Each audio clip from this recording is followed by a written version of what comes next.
স্বাগত আজকের বাংলাদেশে। আপনাদের সঙ্গে আছে আমি খালেদ মহিউদ্দিন। গণতন্ত্র সুরক্ষার নামে দ্বৈরথে আছে আমাদের প্রধান দুই দল। এ নিয়ে কূটনৈতিক পাড়াও দৌড়ঝাঁপ করতে হচ্ছে তাদের। এবার বড় গণতন্ত্রের প্রতিবেশী দেশকে কাছে টানতে তাদের প্রতিযোগ এসেছে প্রকাশ্যে। এ নিয়ে আজকের আলোচনা গণতন্ত্রের মহাভারত। কথা বলতে স্টুডিওতে আছেন ঢাকা বিশ্ববিদ্যালয়ের রাষ্ট্রবিজ্ঞান বিভাগের অধ্যাপক ফেরদৌস হোসেন, আছেন সিনিয়র সাংবাদিক নাইমুল ইসলাম খান এবং দৈনিক ভোরের কাগজের সম্পাদক শ্যামল দত্ত। স্বাগত আপনাদের। আমি শ্যামল দত্ত, আপনার কাছে প্রথমে জানতে চাইবো যে বেগম জিয়া যে ভারতের সফররত পররাষ্ট্রমন্ত্রী সুষমা স্বরাজের সাথে তার হোটেল লবিতে এসে দেখা করে গেছেন, তা নিয়ে নানা রকম সমালোচনা হচ্ছে, নানা রকম কথা হচ্ছে। প্রকাশ্যে অনেকে বলছেন যে এটি করা আসলে ঠিক হয়নি।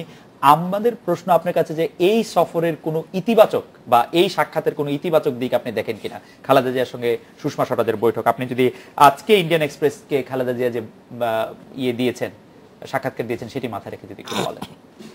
না, ইতিবাচক দিক তো অবশ্যই আছে। ভারত আমাদের একটি বড় প্রতিবেশী দেশ, তার সঙ্গে সকল রাজনৈতিক দলের সম্পর্ক থাকবে, এটি স্বাভাবিক। এবং আমাদের এখানে একটা ভারতপন্থী, ভারত বিরোধী দল, এই হেজিমনি নিয়ে কিছু পলিটিক্যাল পার্সপেক্টিভ আছে। এটার জন্য অনেক হিস্টোরিক কারণ আছে, আমি সেদিকে যেতে চাচ্ছি না, যে ঐতিহাসিক কারণ আছে কেন ভারতপন্থী, কেন ভারত বিরোধী। এই জায়গাতে আমরা এখন দেখতে পাচ্ছি যে অলমোস্ট বাংলাদেশে এখন যদি সরকারি দল বলি, সেটি ভারতের সঙ্গে সম্পর্ক তৈরি করা একটি দল, এবং বিএনপিকে যদি বলি যে ভারতের সঙ্গে সম্পর্ক তৈরির চেষ্টায়রত আরেকটি দল। ফলে এই দিক থেকে আমি মনে করি যে বাংলাদেশে একটা অসাধারণ একটি মিল রয়ে গেছে প্রধান রাজনৈতিক স্রোতধারার মধ্যে। বিএনপি এবং আওয়ামী লীগকে যদি প্রধান দুটি রাজনৈতিক স্রোতধারা ধরি, দুটি এখন অলমোস্ট ভারতপন্থী। এটি হচ্ছে সবচেয়ে, আমি মনে করি যে আমাদের একটা উল্লেখ করার মতো একটি জায়গা। নাইম ভাই, আপনার কাছেও কি দুটি দলকেই ভারতপন্থী মনে হচ্ছে? বা মানে আমার মনে হয় একটু সরলভাবে ভারতপন্থী বলেছে, যেটা শ্যামল মিন করতে চাচ্ছে ভারতপন্থী বলে ভারতের সঙ্গে সম্পর্ক চেষ্টায়রত, মানে ব্যাপারটা দাঁড়াচ্ছে। আমি যেটা মনে করি এটা একটা নতুন রিয়েলাইজেশন যে ভারত আমাদের এমন একজন প্রতিবেশী যাকে আমি চাইলে পরিবর্তন করতে পারবো না। যদি আমরা ইতিবাচক অগ্রগতি চাই, অর্থনৈতিক ক্ষেত্রে আমাদের অগ্রযাত্রা আরো বেগবান করতে চাই, প্রতিবেশীর সাথে বাণিজ্যিক এবং অন্যান্য সম্পর্কগুলিকে এমন এক জায়গায় নিতে হবে যেটা আমাদের প্রতিকূলে ভারসাম্যটা অনেক দিন যাবত, এবং এই প্রতিকূলতা আসলে আরো দিনের পর দিন বাড়ছে। সমস্ত কিছু মিলিয়ে ভারতের সাথে সম্পর্ক স্বাভাবিকীকরণের জন্য প্রচেষ্টা আছে। কিন্তু এখন আমরা যে প্রেক্ষাপটে এই প্রচেষ্টাটা দেখছি, সেটা হচ্ছে 5ই জানুয়ারির নির্বাচনকে কেন্দ্র করে। আপনি যদি ইন্ডিয়ান এক্সপ্রেসের রিপোর্টারের যে ইন্টারভিউ সেটা খেয়াল করেন, ইন্ডিয়ান এক্সপ্রেসের সাংবাদিক খালেদা জিয়াকে প্রশ্ন করছেন, do you feel disappointed that the previous Indian government did not back you during the elections? এই লাস্ট ইলেকশনের সময় ভারত যে এই সমর্থনটা দেয় নাই, বা যেটা উজ্জ্বল সেটা হচ্ছে যে সমর্থনটা দিয়ে অন্য পক্ষে গেছে, এইরকম করে প্রশ্ন করা। সুতরাং এই বাস্তবতার প্রেক্ষিতে আমরা জানি যে 5ই জানুয়ারির আগেও কিন্তু বিএনপি একটা রেজিম শিফট ঘোষণা করেছিল খুব আনুষ্ঠানিকভাবে। খালেদা জিয়া তার নিজের নামে প্রকাশিত একটি নিবন্ধ ব্রিটিশ একটি ডিফেন্স জার্নালে, সেখানে তিনি ভারতের সাথে বাংলাদেশের সম্পর্ক নিয়ে যে নতুন চিত্রটি উপস্থাপন করেছেন, সেটা হচ্ছে এর পূর্বেকার বিএনপির শাসনামল, এমনকি এর আগে যখন বিএনপি বিরোধী দলেও ছিল, তখনকার তার ভারত দৃষ্টিভঙ্গির সঙ্গে অনেক গুণগত পার্থক্যের। এখন সেটাকে বেস করেই খালেদা জিয়া কিন্তু বিরোধী দলীয় নেত্রী থাকা অবস্থায় ভারতীয় সরকারের আমন্ত্রণে যান, এবং বলা হয় বিরোধী দলীয় নেত্রী হিসেবে এর আগে আর বাংলাদেশের কোনো নেতা বা নেত্রী এত মর্যাদা, আপ্যায়ন, ভালোবাসা পান নাই। তিনিও সেখানে, আমি বলবো যে অত্যন্ত দৃঢ়তার সাথে ভারতের বিপক্ষে বাংলাদেশে কোনো সন্ত্রাসী কর্মকাণ্ডকে আর কখনো প্রশ্রয় দেওয়া হবে না, এই প্রতিশ্রুতি দিয়ে আসেন। সো ওইটা একটা ব্রেক থ্রু ছিল, আমি মনে করি বিএনপির জন্য বড় মাপের। সেই ব্রেক থ্রুর পর উনি ফিরে আসার পর নানান ঘটনা প্রবাহে 2-3টি ঘটনা ঘটে। এর মধ্যে উল্লেখযোগ্য হচ্ছে যে রাষ্ট্রপতি প্রণব মুখার্জি যখন বাংলাদেশ সফর করেন, একটা হরতাল বা অন্য প্রোগ্রামের কারণে বা ছুতায় বলবো, তিনি তার সাথে দেখা করতে অপারগতা প্রকাশ করেন। এটি দুই দেশের রিলেশনশিপের সঙ্গে, প্লাস তখন যে রাজনৈতিক কারণে অনেক সময় ভারত বিরোধী কথাবার্তা কিছুটা বিএনপিকে হয়তো বলতেও হয়েছে, সবকিছু মিলিয়ে পরিস্থিতিটা তাদের, আমি বলবো ভারতীয় সরকার তখন বিএনপির উপর আস্থা রাখার মতো সম্ভবত মনে করে নাই, যেটার প্রেক্ষিতেই এই সাংবাদিকের প্রশ্ন ইন্ডিয়ান এক্সপ্রেস যেটা খালেদা জিয়াকে করলো। নাইম ভাই, আমি সাংবাদিকের প্রশ্নের আগে মানে বিস্তারিত আলোচনার আগে যেতেই চাই। এই কথাটি খুব বলা হচ্ছে যে প্রণব মুখার্জির সঙ্গে আসলে বেগম জিয়া দেখা করেন নাই, কিন্তু প্রণব মুখার্জির সঙ্গে যদি বেগম জিয়া দেখা করতেন, আমরা হাইপোথেটিক্যাল আলোচনাটাই করি, তাহলে কি আসলে বাংলাদেশের রাজনৈতিক পরিস্থিতির উপর সেটা এত বড় প্রভাব ফেলতো যে মানে বড় কোনো সমাধান হতো বা বড় কোনো ভারতের সাথে সম্পর্ক বিএনপির অনেক বড় উন্নয়নের জায়গায় যাইতো? এরকম এটা যেহেতু পিওর সায়েন্স না, পিওর ম্যাথ না, এইভাবে বলা যাবে না। জি, কিন্তু ভারতের সাথে যে ডিস্টেন্সটা তৈরি হয়েছিল যতটা, ততটা না থাকাই স্বাভাবিক ছিল। তাদের একটা ওয়ার্মথ ডেভেলপ করেছিল রিলেশনশিপের। আমি এখানে অন্য একটা কথা বলি যে একটা কোনো দেশ আর একটা দেশে একটা দল ভিত্তিক দীর্ঘস্থায়ী সম্পর্ক কোনো দেশই কিন্তু এফোর্ডও করে না, চায়ও না। সুতরাং ভারত যদি ভারতের পূর্বতন সরকারের সাথে আওয়ামী লীগ সরকারের নেতৃবৃন্দের ব্যক্তিগত সম্পর্ক, মুক্তিযুদ্ধকালীন সম্পর্ক এবং অনেক মানে সম্পর্কের বাংলায় কথা বলার সম্পর্ক, সব সুবিধা দিকগুলি বিবেচনায় নিয়েও আমি বলছি যে বিএনপি যতটা বৈরিতার মুখোমুখি হয়েছিল ততটা হয়তো রূঢ় বৈরিতার নাও হতে পারত। কিন্তু আমি বলবো যে এখন বিএনপি যেটা যাচ্ছে, মানে আজকের প্রেক্ষাপটে যখন আলোচনা, বিএনপি এখন আবার একটা নিউট্রাল গ্রাউন্ডে গেইন করতে পেরেছে বলে বিএনপি ধারণা করে এবং পর্যবেক্ষকদের অনেকটা ধারণা যে ভারতের বর্তমান সরকার আওয়ামী লীগ সরকারের উপর থেকে তাদের মানে কনফিডেন্স সরিয়ে নেওয়ার মতো কোনো কিছু ঘটে নাই এবং ভারত যে বেনিফিট গত 5 বছর পেয়েছে বিকজ অফ দিস রিলেশনশিপ, সেটা এপ্রিসিয়েট না করার মতো তারা নন। সুতরাং এই সরকারের সাথে তাদের মানে সম্পর্ক আরো জোরদার করার কাজও তারা করবেন, এই ব্যাপারে কোনো সন্দেহ নাই। কিন্তু so far as contact is concerned, so far as communication is concerned, আমি মনে করি যেটা খুব ভালো আইস ব্রেকিং হয়েছে on the part of BNP. এখন তারা এটার উপর কতখানি কাজ করতে পারে, কতখানি ভারতকে আওয়ামী লীগ বিরোধী করতে চাইলেও অন্তত নিউট্রালিটির কাছাকাছিও যদি ভারতকে আনা যায়, তাহলে একটা বৈশ্বিক পরিস্থিতি কিন্তু বিএনপির অনুকূলে যায়। কারণ পশ্চিমা অনেকগুলি দেশ আরেকটা নির্বাচন চায়, সংলাপ চায়। এখন ভারতকে যদি এই ব্যাপারে বিরোধিতায় নিষ্ক্রিয় করা যায়, বিরোধিতায় মানে আওয়ামী লীগের বিরোধিতা নিষ্ক্রিয় করা গেলে মানে মোটামুটি ভাবে ভারত নিষ্ক্রিয় থাকলেই আপনি মনে করছেন যে বিএনপির জন্য একটা অর্জন, কিছুটা হলো অর্জন, এইটা বিএনপি মনে করে এবং বিএনপির এটা মনে করাটাই স্বাভাবিক। আবার আওয়ামী লীগেরও স্ট্রং গ্রাউন্ড আছে অন উইচ তারা আবার they can play and consolidate the relationship further. Naim ভাই, আমি আপনার কাছে আবার আসবো। আমি একটু অধ্যাপক ফেরদৌস হোসেনের কাছে আসি যে এইটি জানতে যে বিএনপি রাজনীতির একটি বড় অংশ জড়িত রয়েছে ভারত বিরোধিতা, ভারত সম্পর্কে নানা কিছু বলে মানুষের মধ্যে এক ধরনের সচেতনতা বলে অচেতনতা বলে সৃষ্টি করা। তো ভারতের ব্যাপারে যে বিএনপি এত সিরিয়াস এখন, যেটা অবস্থা দৃষ্টি মনে হচ্ছে আমাদের দুজন প্যানেলিস্ট বললেন, সেটা আপনি কিভাবে দেখেন? যেটা কি সত্যি তাই? বিএনপির জন্য ভারত আসলে কতটা গুরুত্বপূর্ণ? এখানে আমি প্রথমে যে কথাটা বলবো সেটা হচ্ছে যে আপনি রাজনীতির, সেটা দেশের অভ্যন্তরীণ রাজনীতি হোক, আঞ্চলিক পর্যায়েরই হোক এবং আন্তর্জাতিক রাজনীতির ক্ষেত্রেই হোক, রাজনীতির মানে অবস্থা সবসময় একই জায়গায় দাঁড়িয়ে থাকে না। এটা বিভিন্ন পরিস্থিতিতে, বিভিন্ন প্রেক্ষাপটে এর পরিবর্তন ঘটে। এখন আপনি দেখবেন যে স্নায়ুযুদ্ধ পর্বের যে আন্তর্জাতিক রাজনীতি এবং সেই রাজনীতির সাথে ভারতের যে সংযোগ বা সংশ্লিষ্টতা, স্নায়ুযুদ্ধ পরবর্তীকালের রাজনীতিতে সেই অবস্থার কিন্তু গুণগত পরিবর্তন ঘটেছে। আবার আপনি দেখেন যে ভারত এবং চীনের মধ্যেকার আঞ্চলিক পর্যায়ে যদি আপনি দেখেন যে আগে সম্পর্ক যতটুকু সন্দেহের বা বৈরিতার ছিল, সেই জায়গা থেকে কিন্তু ভারত অনেকটা অতিক্রম করেছে, চীনও অতিক্রম করেছে। এবং গত অক্টোবরে আমি বেজিং বেড়াতে গিয়েছিলাম, সেখানে মনমোহন সিং বেজিং সফর করলেন, ভারতের প্রধানমন্ত্রী, এবং সেখানে বাংলাদেশের এক ভদ্রলোক, তিনি দীর্ঘদিন ধরে বেজিংয়ে থাকেন, এবং উনি যেটা আমাকে বললেন যে কোনো দেশের গভর্নমেন্টকে এই ধরনের রিসিপশন চীন দেয়, এটা একটা বিরল ঘটনা।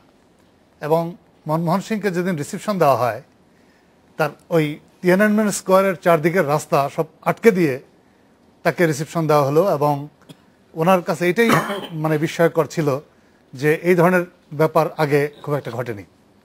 তো এখান থেকে আমি যে বিষয়টা বলতে চাই সেটা হলো এই যে আপনি দেখবেন যে এই হার্ড পলিটিক্স, স্নায়ুযুদ্ধ পর্বের যে রাজনীতি, যেমন অস্ত্র, ক্ষমতার মানে বলয় তৈরি করা, স্নায়ুযুদ্ধ পরবর্তী সময় বলতে আমি আপনি স্নায়ুযুদ্ধের 1991 সালের ওই কথা সময়ের বলছেন। পরের কথা বলছি, যে সেই হার্ড পলিটিক্স থেকে পলিটিক্সের এজেন্ডা কিন্তু অনেকটা শিফট হয়ে গেছে, সফট পলিটিক্সের এজেন্ডাগুলো গুরুত্বপূর্ণ হয়েছে। এবং এই সফট পলিটিক্সের মধ্যে আবার অনেকে মনে করে যে ওই অস্ত্র মতাদর্শ এবং সেটাকে স্টাবলিশ করবার জন্য অস্ত্রের প্রতিযোগিতার যে রাজনীতি বিশ্বব্যাপী, সেই জায়গাটা থেকে এটা শিফট করে এখন অর্থনীতি বা বাণিজ্যের জায়গায় চলে এসছে। তাহলে অর্থনীতি বা বাণিজ্যের জায়গায় যদি চলে আসে তাহলে কি দাঁড়ায়, যে বাণিজ্যের দিক থেকে গেইন করবার বা বাণিজ্যের দিক থেকে লস করবার প্রশ্নটা সামনে চলে আসে।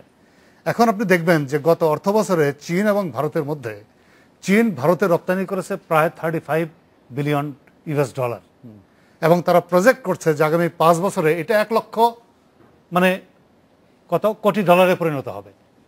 তার মানে যে হিউজ একটা মার্কেট এখানে ভারত এবং চীনের, যদিও এটা তো মানে টু ওয়ে ট্রাফিক। স্যার এখানে আপনি যে সময়কার কথা বলছেন সেটা যদি আমি 1991 সালের পর থেকে এই সফট ডেভেলপমেন্ট করেছে না আস্তে আস্তে ডেভেলপ করলেও স্যার এই মুহূর্তে মানে ভারতের সাথে এই বছর চীনের বাণিজ্যিক লেনদেন বা এই মুহূর্তে বিএনপির জন্য ভারতের উপর নির্ভর করা, এটা কারণ আছে। কারণ হচ্ছে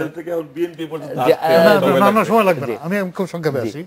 সেটা হচ্ছে যে যেহেতু আমি যেটা বললাম যে আন্তর্জাতিক রাজনীতির ইকুয়েশন পাল্টে গেছে। স্যার সেটা তো পাল্টেছে স্যার, আমার যেটা প্রশ্ন সেটা তো 23 বছর আগে পাল্টেছে। না, এটা একদিনে পাল্টে নাই, আস্তে আস্তে 23 বছর ধরে পাল্টাচ্ছে।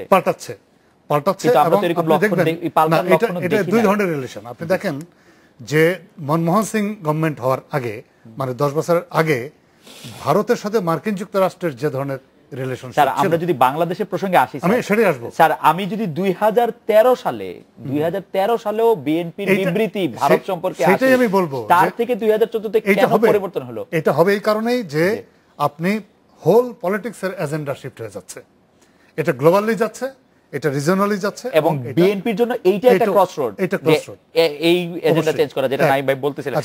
স্যার আমি আপনার কাছে একটু আসি, আমি শ্যামলদা আপনার কাছে বিরতির আগে কিছুটা সময় পাওয়া যাবে, আপনি কি একটু বলবেন যে এটা আসলে সত্যি বিএনপির রাজনীতিটাই চেঞ্জ হচ্ছে কিনা? নাইম ভাই যেটা শুরু করেছিলেন অবশ্য রাজনীতি চেঞ্জ হচ্ছে সেটা বলেন নাই, কিন্তু রাজনীতি চেঞ্জ হচ্ছে কিনা? না, এটা তো বিএনপির দিক থেকে নাইম ভাই যেটি বলেছে একটা ice breaking effort to establish relation with them, এটা বিএনপির মধ্যে একটা টানাপোড়েন সবসময় আছে। আপনি দেখবেন ভারতের সঙ্গে সম্পর্ক তৈরির ক্ষেত্রে 1 পা আগানো 2 পা পিছানো, এমনকি আপনি যেটি রেফারেন্স দিলেন যে বিএনপি নেত্রীর ভারত সফরের সময় খোদ নয়াদিল্লিতে থাকা অবস্থায় বিএনপি নেতৃবৃন্দের মধ্যে চরম বাদানুবাদ চলেছে।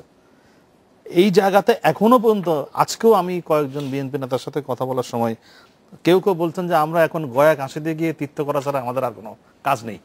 বিএনপি নেতারা কেউ এরকম ফিল করছেন। আপনি যদি সংবাদপত্রের রিপোর্টগুলো দেখেন, আপনি প্রথম আলোর রিপোর্ট কিংবা ইনকিলাবের রিপোর্টের মধ্যে আকাশ পাতাল তফাৎ। আজকেও যদি কাগজে দেখেন তীব্র সমালোচনা করা হচ্ছে যে কেন বেগম খালেদা জিয়া গিয়ে দেখা করলেন সুষমা স্বরাজের সঙ্গে, সমালোচনা হয়েছে।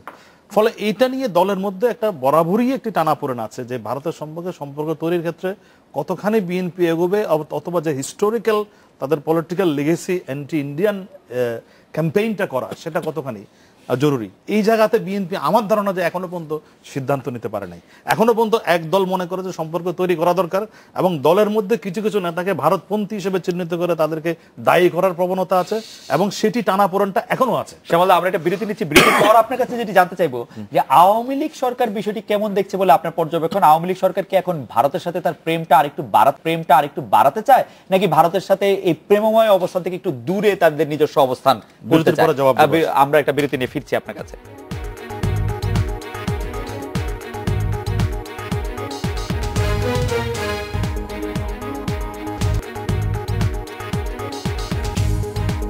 ফিরলাম আজকের বাংলাদেশে। বিরতির আগে জনাব শ্যামল দত্ত আপনার কাছে জানতে চেয়েছিলাম যে আওয়ামী লীগ এখন কি করবে, যে বিএনপি যেহেতু ঘনিষ্ঠ হতে চাচ্ছে বলে এরকম পারসেপশন আছে, তাহলে আওয়ামী লীগ আরো বেশি ঘনিষ্ঠ হতে চাইবে নাকি আওয়ামী লীগ একটি দূরত্বমূলক অবস্থানে যাবে? আর নাইম ভাইয়ের উদ্দেশ্যে একজন দর্শক একটি প্রশ্ন করেছেন, মানে এই দর্শকের প্রশ্নটি নাইম ভাইয়ের উদ্দেশ্যে আমি রাখতে চাই, সেটি হচ্ছে অ্যাডভোকেট খায়রুল। উনি বলেছেন which factor is more important, people's opinion or Indian government support in our local power politics? Naim ভাই নিশ্চয়ই এটি সময়তে আলোচনা না, করবেন। বাংলাদেশের দিক থেকে আওয়ামী লীগ দিক থেকে একটা স্বস্তির জায়গা হলো তারা মোদী সরকার ক্ষমতায় আসার পরে কোনো পরিবর্তন হচ্ছে কিনা পররাষ্ট্রনীতির ক্ষেত্রে এটির দিকে একটা খুবই ঘনিষ্ঠ অবজারভেশন ছিল, পর্যবেক্ষণ ছিল, এবং সুষমার সফরের মধ্য দিয়ে তারা কিছুটা আস্থার জায়গা পেয়েছে।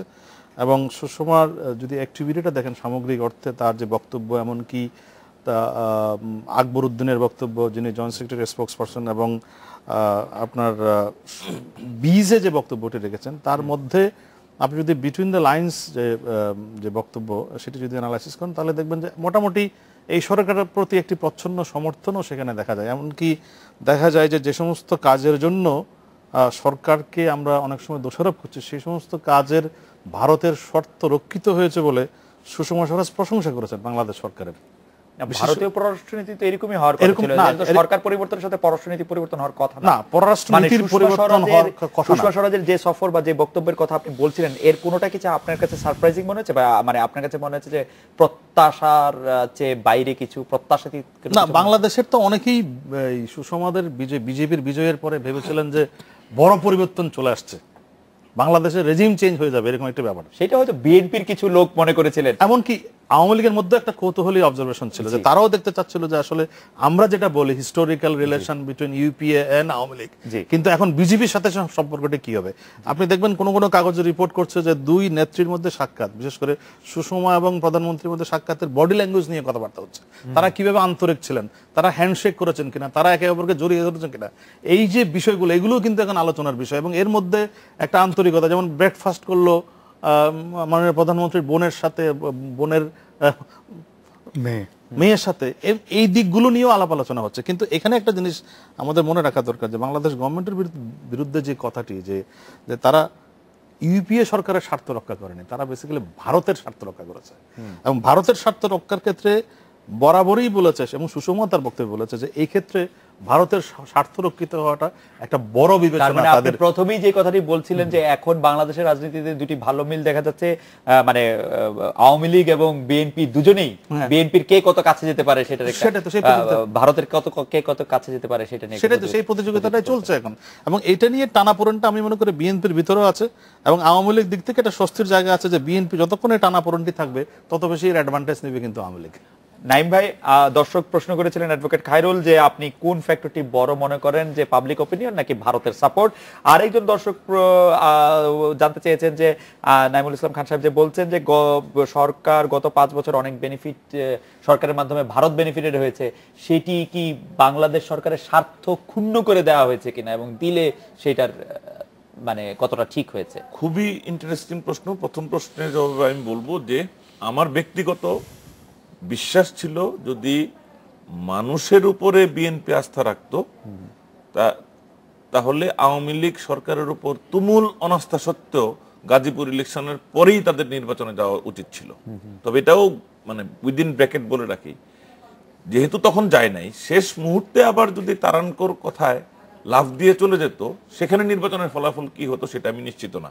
কিন্তু যদি গাজীপুর থেকেই তারা নির্বাচনী ট্রেনে চড়ে বসতো, তাহলে পরিস্থিতি তাদের অনুকূলে থাকতো। জনমত, এটা আওয়ামী লীগের অনেকে এটা মনে করেন, এবং আওয়ামী লীগ খুব সফলভাবে বিএনপিকে নির্বাচনের বাইরে রাখতে পেরেছে এক অর্থে।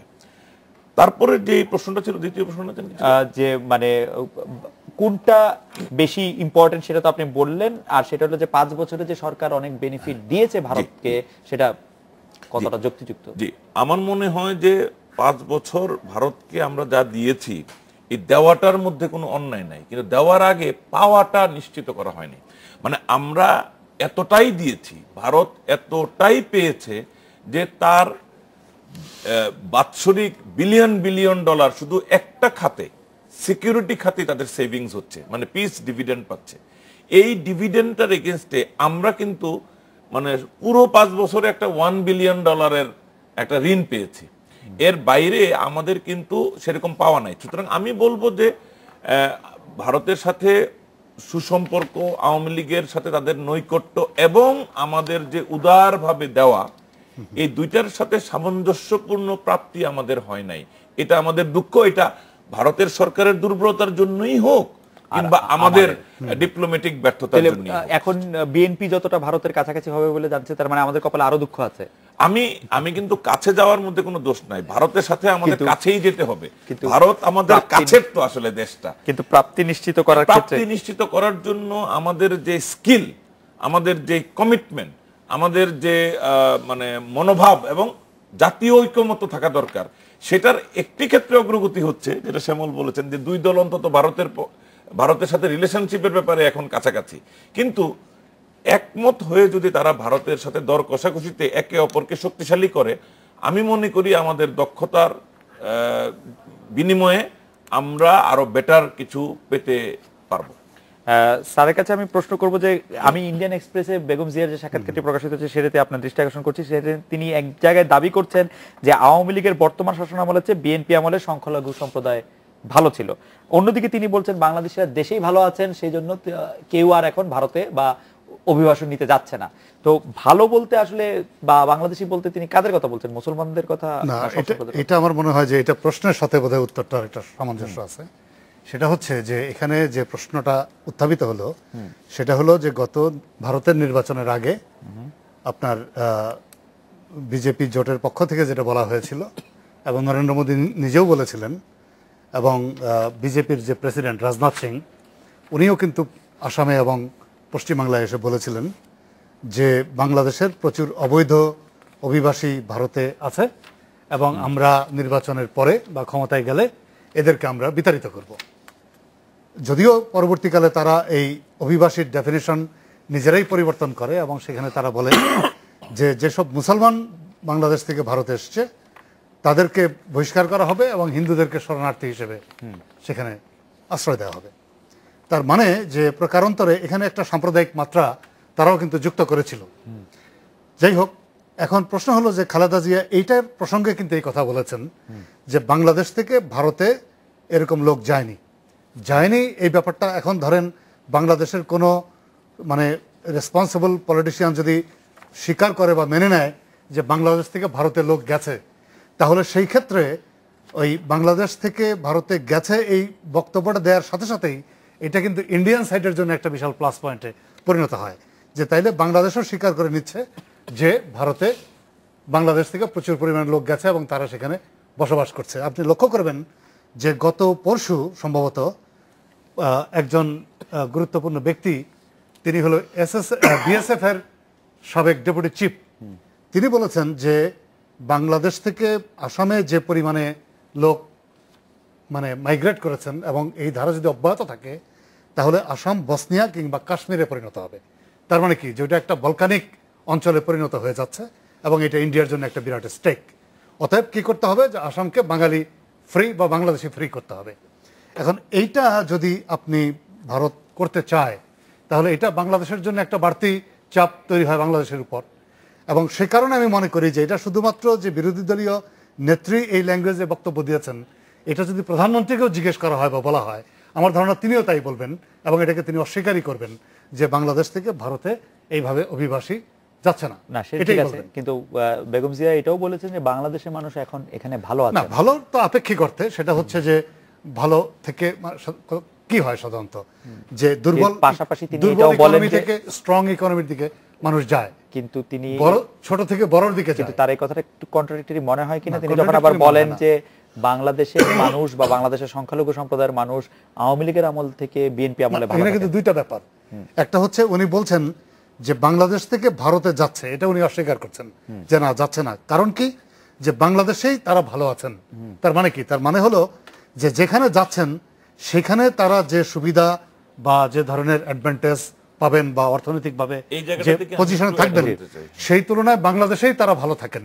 আর বাংলাদেশে যদি ভালো থাকে সেখান থেকে তারা খারাপ থাকার জন্য শিফট করবেন কেন পজিশন? এটা হচ্ছে এই প্রশ্নের উত্তর। আর দ্বিতীয় যে ব্যাপারটা বললেন সেটা হচ্ছে, এই প্রসঙ্গটা একটু বলে দিই, আমি এটা শেষ করে দিই। দ্বিতীয় যেটা বললেন সেটা কি বললেন? না, দ্বিতীয়ত এই প্রসঙ্গে কথা বলছিলাম যে বাংলাদেশের মানুষ যদি এখন ভালো থাকে বিএনপি আওয়ামী লীগের আমল থেকে, না, এটা দুইটা ব্যাপার আছে। একটা হলো যে বাংলাদেশ থেকে ভারতে যাচ্ছে এই প্রশ্নে বক্তব্যটা ছিল না, সেটা এরকম, আপনি ক্লিয়ার করেছেন clear। স্যার। আর দ্বিতীয় নম্বর প্রশ্ন যেটা যে আওয়ামী লীগ এবং বিএনপির আমলে সংখ্যালঘুদের ব্যাপারে উনি কিন্তু একটা কথা বলছেন যে আমি সংখ্যালঘু বলতেই রাজি না, না সেটা ঠিক আছে, সংখ্যালঘু বলতেই রাজি না। বাংলাদেশের মানুষ যে ধর্মেরই হোক, যেমন আমি ব্যক্তিগতভাবে তাই মনে করি জি। যে বাংলাদেশের হিন্দু, মুসলিম, বৌদ্ধ, খ্রিস্টান, যে উপজাতি যে যে ধর্মেরই হোক, বাংলাদেশের মানুষ তার আইডেন্টিটি এই দেশের নাগরিক হিসেবে এক, অভিন্ন। বিএনপি লেড এখন যে 19 দল 20 দল আছে তারাও কি তাই মনে করে? না, করে না।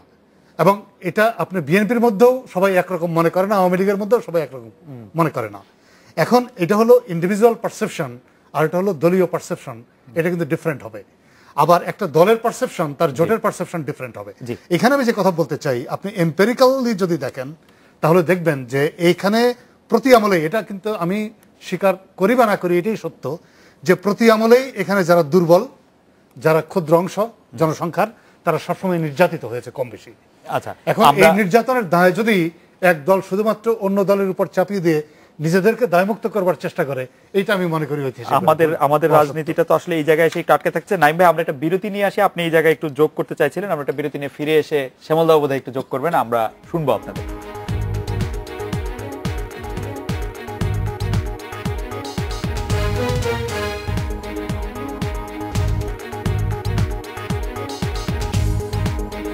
ফিরলাম আজকের বাংলাদেশে। নাইম ভাই, আপনি বিরতির আগে ফেরদৌস স্যার যেগুলি বলছেন সেগুলো একটু বলতে চাইছিলেন, আমরা একটু প্রশ্ন আপনার সাথে যুক্ত করতে চাই। 2012 সালে শেষার্ধে ভারত সফর করে এসে ভারতের সাথে সম্পর্ক উন্নয়নের একটি প্রক্রিয়া কিন্তু শুরু করেছিলেন বেগম খালেদা জিয়া, কিন্তু জামাত প্রশ্নে এসে সেটি কিছুটা আটকে গেছে বলে অনেকে মনে করেন। ওই সময় ইন্ডিয়ান এক্সপ্রেসের সাংবাদিকও কিন্তু বেগম জিয়াকে জামাত প্রসঙ্গে জানতে চেয়েছিলেন এবং বেগম জিয়া কিছুটা জবাবও দিয়েছেন। এটি একটু এটা খুব ইন্টারেস্টিং, আমি মিস করলেও আপনি আমাকে রিমাইন্ড করেন। আমি শুধু ফেরদৌস ভাই যখন বলছিলেন তার প্রথম অংশটার সাথে রিলেভেন্ট এখানে, যে সাংবাদিকের প্রশ্নের জবাবে যেভাবে তিনি ওই ইমিগ্রেশনের প্রশ্নটা বাংলাদেশ থেকে মানুষ যায় কিনা বলেছেন, সেটার আগে কিন্তু বক্তব্যগুলি খুব ইন্টারেস্টিং। কিন্তু উনি মোদি যে বাংলাদেশের এই ইমিগ্রেন্টদের বিষয়ে খুব মানে যুদ্ধংদেহী মনোভাব নিয়ে বক্তব্য রেখেছেন, এই প্রেক্ষিতে বলছেন Khaleda Zia, during elections people say a lot of things to win, we to say a lot of things, মানে আমরা বলি that does not mean everything will be implemented. এই কথাটা আমাকে বুঝতে হবে, এটা কিন্তু বলেছেন উনি। সুতরাং এই সাধারণ কথা না, কোনটা বিএনপি তার অফিসিয়াল কমিটমেন্ট ওইভাবে দেখতে হবে, এগুলি আলাদা করা দেয়। এই যে সাংবাদিকের সাথে যখন কথা বলছেন, এখন যেহেতু সামনে কোনো ইলেকশন নাই, এটা একটা গড়পড়তা ইন্টারভিউ যদি হতো তখন এটাকে আমি ধরতাম সাদামাটা কথা, কিন্তু এখন এটা তার অফিসিয়াল স্টেটমেন্ট। উনি যে ব্রিটিশ জার্নালে লিখেছেন এটা তার অফিসিয়াল স্টেটমেন্ট, উনি যখন ভারতে সফরে গিয়ে বলেছেন এটা তার একটা অফিসিয়াল পজিশন। আর এমনিতে বক্তৃতা বিবৃতিতে কখনো বিরোধিতা, কখনো এইগুলি আমাদের ভারতীয় কালচারে আছে। ভারতের রাজনীতিবিদরাও পাকিস্তানের বিষয়ে দু চারটা কথা না বলে ইলেকশন করেছেন, এরকম আমরা নজির দেখি নাই।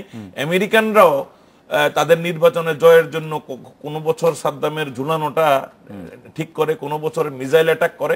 এইগুলির ব্যাপক চর্চা রাজনীতিতে আমাদের আছে। আর এখানে আরেকটা কথা উনি বলেছেন এই প্রশ্নটাতে, উনি বলছেন যে মোদি যখন এই ভারতে ইমিগ্রেশনের প্রশ্নটা তুলেছেন, এই ইমিগ্রেশনের কনসার্নটা কিন্তু মুসলমান ইমিগ্রেন্টদের নিয়ে, নট অ্যাবাউট হিন্দু ইমিগ্রেন্ট। কারণ মোদি কিন্তু মানে হিন্দু ইমিগ্রেন্টদের ব্যাপারে তার দায়িত্ব বলে দিয়েছেন তাদেরকে সেফগার্ড করার, কিন্তু ফেরত পাঠানো হবে কাকে? যদি মুসলমান ইমিগ্রেন্ট থাকে। তো ওই পয়েন্ট অফ ভিউতে এটা যেখানে এখানে কিন্তু উজ্জ্বল, কিন্তু আমাদেরকে মনে রাখতে হবে মোদি কি বলেছিলেন। সেই প্রেক্ষিতে উনি খালেদা জিয়ার বক্তব্যটা কি, I don't think many Bangladeshis go to India. উনি বলেন নাই যে যায় না, উনি আমি মনে করি ট্যাক্টফুলি কথাটা বলেছেন, many Bangladeshis go to India, they are all doing quite well here. Now এই যে they are all doing quite well here, এইটুকু দিয়ে যে নেসেসারিলি বাংলাদেশের মানুষ অনেক সুখে শান্তিতে আছে এইটা মিন করছে না। আমি মনে করি এটা ওই প্রশ্নের প্রেক্ষাপটেই এই বিষয়টা রিলেভেন্ট, এটা অন্য বৃহৎ অর্থ দেওয়া যাবে না। আপনি জামাত প্রসঙ্গে যদি একটু বলতেন, জামাত বিএনপি জামাত জোটবদ্ধতার প্রশ্ন যদি একটু খুব। এখন 2005 এর ইলেকশনের 2000 যে 14 সালের 5 জানুয়ারির নির্বাচনকে কেন্দ্র করে বাংলাদেশে যে পরিস্থিতি, আমি ব্যক্তিগতভাবে মনে করি যে খালেদা জিয়ার বিএনপি এবং মানে গোলাম আজমের জামাত তারা নির্বাচনী জোট, কিন্তু সামগ্রিক পরিস্থিতি রাজনৈতিকভাবে এমন একটা অবস্থায় হয়ে গিয়েছিল যেখানে এটাকে শুধুমাত্র নির্বাচনী জোট ভাবা একটু ডিফিকাল্ট হয়ে যাচ্ছিল। এর মধ্যে কিছুটা আছে তাদের নিজেদের মধ্যে সম্পর্কের দুর্বলতা এবং কিছুটা আছে আওয়ামী রাজনীতির কৌশল।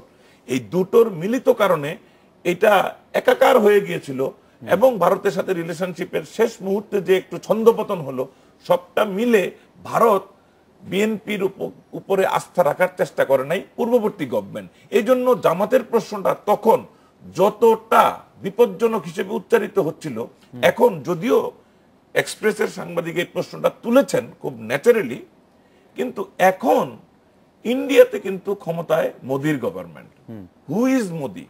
উনি কিন্তু আরএসএস, উনি শুধু বিজেপি না, মানে আরো মৌলবাদী দল এবং চরম ডানপন্থী যেটা মানুষ, কিন্তু ক্ষমতায় গিয়ে কি। সুতরাং মোদি নিজে, আমরা বলি যে ভারতের ফরেন পলিসি চেঞ্জ হবে না, এবং আই ফুললি এগ্রি যে ফরেন পলিসি চেঞ্জ হবে না, কিন্তু তাদের ফরেন পলিসি ইমপ্লিমেন্টেশনের কৌশল চেঞ্জ হবে। আপনি যদি এখানে চিন্তা করেন, একদিকে সুষমা স্বরাজ আওয়ামী লীগ তো বলে নাই, মানে সরকারের সাথে সম্পর্ক আরো দৃঢ় করার জন্য প্রত্যয় ব্যক্ত করে গেছেন, পাস্ট কন্ট্রিবিউশনের জন্য কৃতজ্ঞতা জ্ঞাপন করেছেন।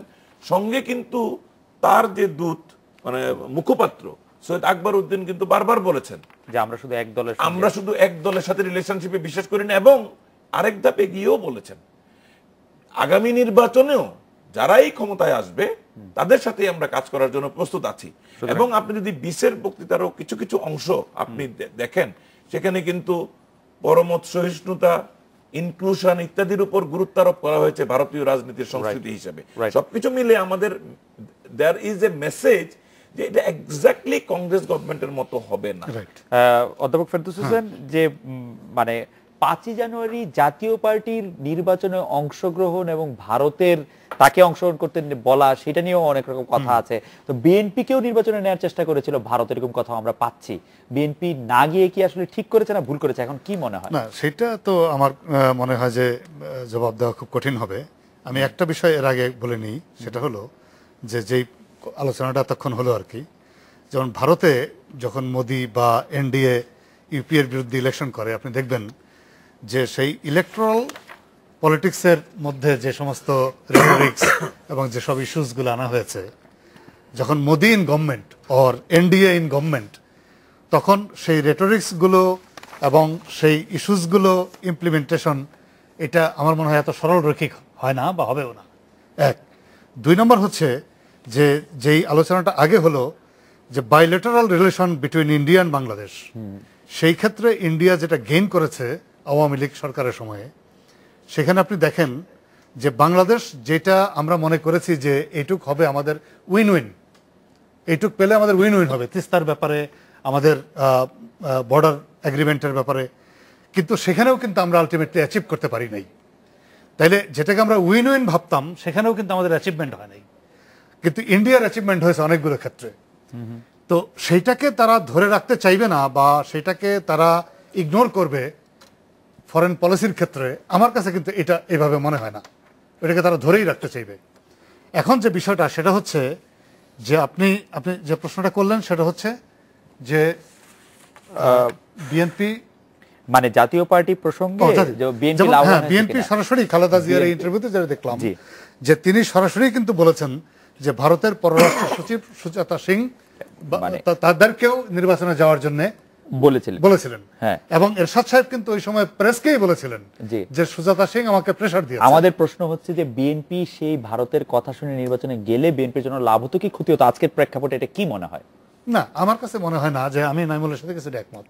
সেটা হচ্ছে যে আপনি যখন একটা স্ট্যান্ড নিলেন যে না, আমি কেয়ারটেকার গভর্নমেন্ট ছাড়া বা নিউট্রাল গভর্নমেন্ট ছাড়া ইলেকশন করব না, এবং সেই স্ট্যান্ড নেওয়ার পরে আপনি যে আন্দোলনে গেলেন, সেই আন্দোলনে প্রচুর কর্মী নিহত আহত হয়েছে, জেল কেটেছে।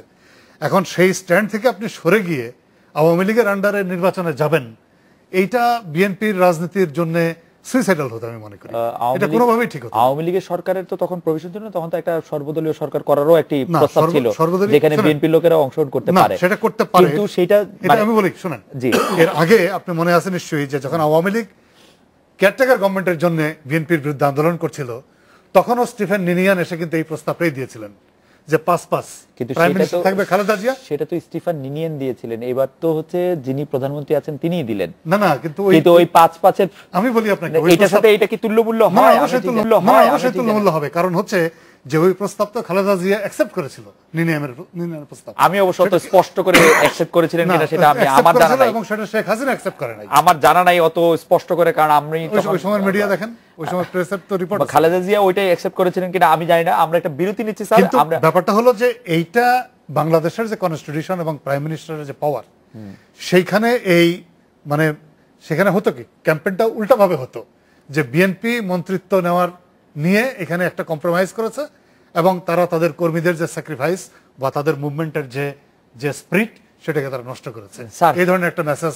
সামনে চলে আসে। স্যার আমরা একটা বিরতি নেই, কিন্তু আমার কাছে মনে হয় যে এইটা না করে নির্বাচনে অংশ না নিয়ে বিএনপি কি অর্জন করলো সেটা অবশ্য এখন স্পষ্ট না। না, আমরা একটা অর্জন বিরতি কি নিয়ে করেছে তার চেয়ে বর্জন কতটুকু ঠেকাতে পেরেছে সেটা হচ্ছে বিষয়। আমরা একটা বিরতি নিয়ে ফিরে এসে জনাব শ্যামল দত্ত আপনার কাছে জানতে চাইবো যে এই বিষয়ে আপনার আরো কিছু মন্তব্য আছে কিনা। পাশাপাশি আমরা এটাও জানতে চাইবো যে নৌ প্রটোকলের আওতায় ত্রিপুরায় খাদ্য পাঠাতে আবারও পরীক্ষামূলকভাবে ভারতকে ট্রানজিট দিয়েছে, এরকম একটি খবর বিবিসি বাংলায় আসছে, আপনি নিশ্চয়ই দেখেছেন। আবারও এই ট্রানজিটের ক্ষেত্রে গোপনীয়তা লক্ষ্য করা যাচ্ছে, এটার কোনো প্রভাব আছে কিনা আপনি যদি আমাদেরকে একটু বিরতি থেকে ফিরে এসে আমরা একটু বলেন।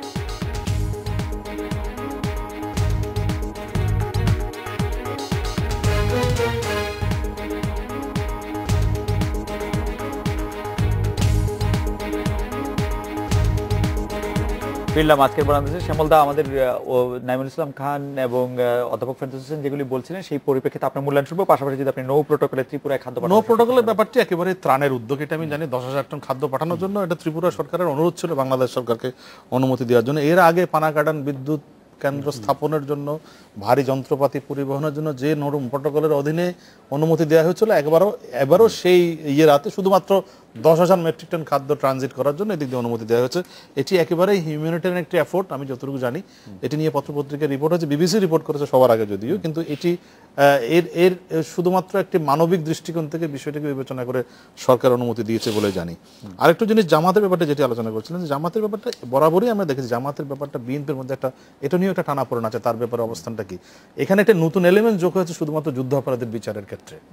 এটা দেখবেন, আপনি খেয়াল করবেন যে বিএনপি কখনোই স্পষ্ট করে তার অবস্থানটি পরিষ্কার করেনি যে এই ব্যাপারে তার ইয়েটা কি। কখনো কখনো বলেছে আমরা যুদ্ধাপরাধের বিচার চাই, আন্তর্জাতিক মানের চাই, কিন্তু এই যে রায়টি হলো এটির ব্যাপারে কি কমেন্ট? নীরবতা।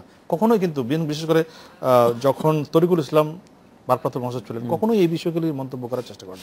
কিন্তু যদিও আমরা দেখেছি বিএনপি নেত্রী অনেক সময় জনসভায় তাদেরকে রাজবন্দী উল্লেখ করে মুক্তি দাবি করেছেন, এই কন্ট্রাডিকশনটা বিএনপির মধ্যে বরাবরই ছিল, এবারও তাই আছে, জামাতের ব্যাপারে তাই আছে।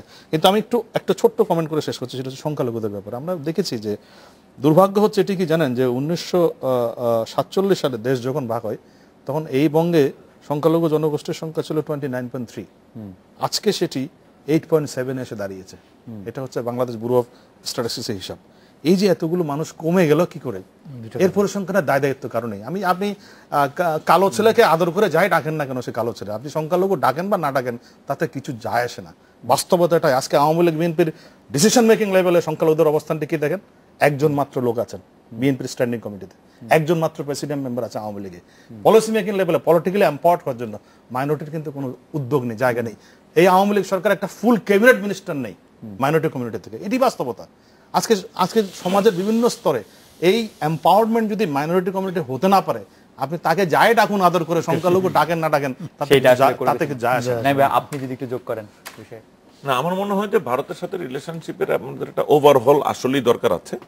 এবং মানে আমরা যদি ভারত যেভাবে বলে যে ভারতের এনলাইটেন সেলফ ইন্টারেস্ট বিবেচনা করে তারা প্রতিবেশীর সাথে সম্পর্ক করবে, আমাদেরকেও একই সুরে মানে বলতে পারতে হবে যে আমরাও এনলাইটেন সেলফ ইন্টারেস্টে দেখতে চাই, ভারতেরও দেখতে চাই এবং আমরাও দেখাতে চাই। কারণ ভারত এমন একজন প্রতিবেশী যে তার সাথে আমাদের লাভজনক সম্পর্ক হতে পারে, এবং আমরা ভারতকে অলরেডি যা অফার করেছি এবং দুই নেত্রী যার যার অবস্থান থেকে যে নিশ্চয়তা দিচ্ছেন, আমি মনে করি ভারতের সাথে আগামী দিনগুলিতে আমরা দেখব যে এই দেওয়ার বিনিময়ে আমরা পেলাম। আমি এখানে একটু পলিটিক্যালি ইম্পর্ট্যান্ট একটা কথা বলতে চাই, আমরা বাণিজ্যিক ভারসাম্যহীনতাকে কমপ্লিটলি আলাদাভাবে দেখতে হবে। এটার সাথে তিস্তা পানি শেয়ারিং এটা দিয়ে ওটার কম্পেনসেশন হয় না। আমাদেরকে সর্বাত্মক প্রচেষ্টা চালাতে হবে ভারতের সাথে আমাদের বাণিজ্যিক ভারসাম্য কিভাবে মানে কমিয়ে আনা যায়, সিগনিফিকেন্টলি কমিয়ে আনা যায়। স্যার আপনি যদি উপসংহার বলেন। হ্যাঁ, আমি এটাই বলবো যে যেমন ধরেন সংখ্যালঘু বা উপজাতি এইসব শব্দগুলো এগুলো আসলে কলোনিয়াল ডিসকোর্স, এবং আমার মনে হয় যে এই ধরনের টার্ম ব্যবহার করলে যেটা হয় যে এটাও এক ধরনের সাইকোলজিক্যাল প্রেশার। এখন আমি যদি শ্যামলকে সংখ্যালঘু হিসেবে বিবেচনা করতে থাকি তাহলে এটা কিন্তু তার উপরে একটা মানসিক শ্যামলদা যেটা বলছেন যে আপনি মুখে যাই বলেন না, সেটা ঠিক আছে, সংখ্যাতাত্ত্বিকভাবে না, তার সাথে আমি দ্বিমত করছি না। এটা তো আপনি এম্পাওয়ারমেন্ট আবার শুধু সংখ্যা দিয়েও হয় না, জি, এটার আবার অনেক কোয়ালিটেটিভ দিকও কিন্তু আছে। জি, সেটা হচ্ছে আমি যেটা বলতে চাই যে যখন আমরা সংখ্যালঘু উপজাতি এইসব অভিধাগুলো আমরা ব্যবহার করি তখন এই অভিধাগুলোই কিন্তু তাদেরকে দুর্বল করে ফেলে মানসিকভাবে। এটা থেকে আমাদের সরে আসা উচিত। আমি কিন্তু এই জায়গাটাই বলতে আমার মনে হয় যে আমরা নিশ্চয়ই এই জায়গা থেকে দূরে সরে আসবো। আজকে কিন্তু সংখ্যালঘুর উপরে ছোট্ট কমেন্ট করি, সংখ্যালঘু কিন্তু বাংলাদেশে শ্যামল সংখ্যালঘু, ভারতে মুসলমান সংখ্যালঘু, জাপানে গিয়ে কিন্তু বাংলাদেশের আরেকজন হিন্দু নাগরিক, ওইখানে আবার নতুন ধরনের সংখ্যালঘু। এইভাবে আমি আমার বন্ধু এক হিন্দু বন্ধুকে এইভাবে বিভিন্ন দেশ ট্রাভেল করে এই উপলব্ধিতে পৌঁছাতে দেখেছি যে সংখ্যালঘুর সমস্যা সার্বজনীন। আমরা আশা করবো যে এই সমস্যা আসলে আর থাকবে না। এই ছিল আজকের বাংলাদেশে, দেখা হবে আগামীকাল এই সময়। শুভরাত্রি।